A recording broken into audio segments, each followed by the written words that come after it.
I don't know what the creature was or how to protect myself from it.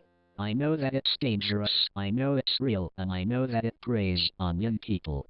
I guess I should probably explain how. I was walking to a house down the street from my own to babysit some snot-nosed kids for a little cash.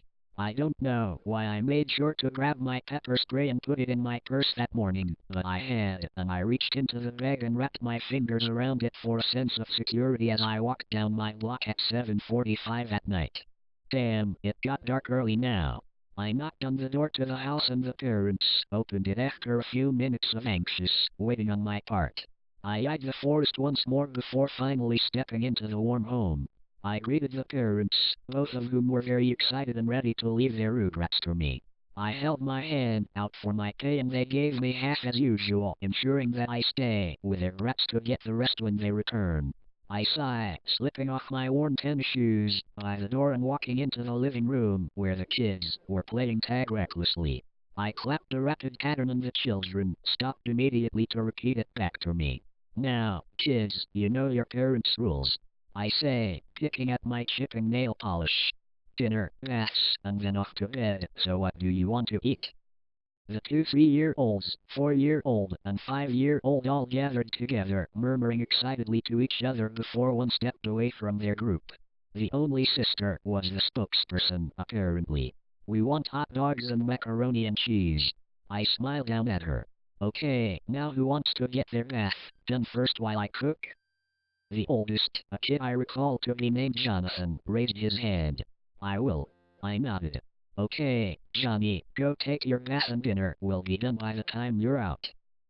Johnny ran off up the stairs to bathe, and I walked into the kitchen to make the children dinner. Johnny was done with his bath before I was done making the macaroni and cheese. Did you wash your hair? I asked him, eyes narrowed a little. He nodded. Well, yeah, I did. I'm not dumb. I nodded. Okay. I looked down into the pot of bubbling cheese and bent noodles. I think dinner's done. Go tell your brothers and sister. They ate slowly, prolonging the time they had before bathing and sleep. I knew that, but I let them sleep anyway. It wasn't long until I was tucking them into their beds. The boys shared a bedroom and the little girl had a separate one. I tucked each child in carefully, my paranoia kicking in as I peered out their bedroom windows and scanned the surrounding forest afterwards. Good night, kiddos. I announced to them in a hushed voice before walking downstairs to the living room, relaxing on the couch. I was almost asleep when I heard a quiet, scratching noise from upstairs. My brow furrowed as I attempted to ignore it, chalking it up to imagination. The scratching grew louder and seemed to be moving higher up the house. I sighed, getting up to investigate. I wiped the sleep from my eyes before scratching idly at my stomach as I ascended the stairs. I followed the noise to the boys' room. I opened the door slowly, quietly, so I wouldn't wake them. When I got the door open, I screamed. Not that the screaming did any good, but it did help me get a handle on the situation, in one sense. I was staring right out the window to a large, black, furry monster. It offered me a toothy grin, its lips curling up and actually in on themselves. I gasped in horror, and the boys, who I awoke with my scream, screamed too, jumping from their beds to cower behind me. Go to your sister's room. Now. Go! I hissed, and they fled for what I believed to be refuge. The monster smiled again, bringing a hand to the window. Well, I shouldn't say hand, it was almost a paw, with thick, stubby fingers and long claws sprouting from the tips. It smashed the window, showering the room with a glass. It crawled in the opening, and I flicked on the light. Its fur was thick, tousled and matted. It smelled of the sewer and dead, rotting flesh. My stomach rolled, and I felt as though I'd throw up. I backed away fearfully for a few seconds before I remembered I had children to protect, not just me. I took a deep breath through my mouth, but its scent tasted worse, and I coughed violently.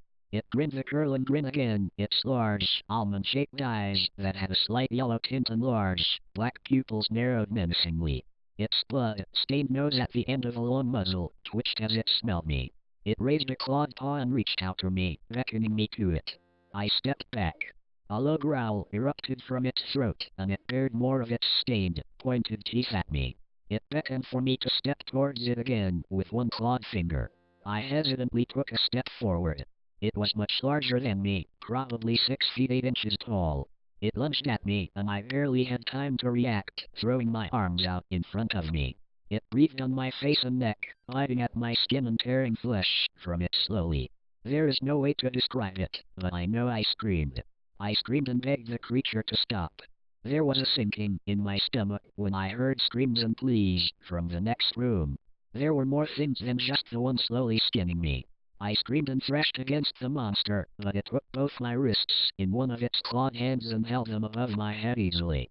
There was growling and the sounds of snapping bones in the next room, and I flinched from it, tears streaming down my cheeks. The monsters were eating the children's carcasses. My stomach flipped again. The monster on top of me had bitten most of the flesh from my left arm and was beginning to nibble on my right when an ear-splitting howl filled the home. The monster's large, triangular ears perked up at the sound before howling back in a lower tone. It stood up and off of me before half-crawling, half-walking from the room. I lay there for a long while, not wanting to move or face the dead children in the next room, the children I couldn't protect. It could have been 15 minutes, or it could have been an hour until I got up and walked numbly into the little girl's room. It looked like a bomb had gone off. The children's blood and organs were splayed everywhere, splattered on the cream walls and staining pink shag carpeting. Their broken bones littered the room, along with shreds of their young flesh. Bile rose from my stomach, and I vomited onto the carpet, adding my own stain. I didn't know what to do, so I wrapped my skinless arm in gauze from the medicine cabinet before hurrying home. They'd think I was some kind of sick freak no matter what I said. They wouldn't believe me if I said a monster did it. I'd have to run, get away, and learn how to protect people from those things. So I ran, not looking back once. I stole my mom's car, and I packed everything I needed. I kept driving, and I didn't stop until I needed gas, and by then I was in a different state. Now I search for answers and ways to save children from the same fate as the ones I've had is at. I haven't saved anyone, and it's been 4 years.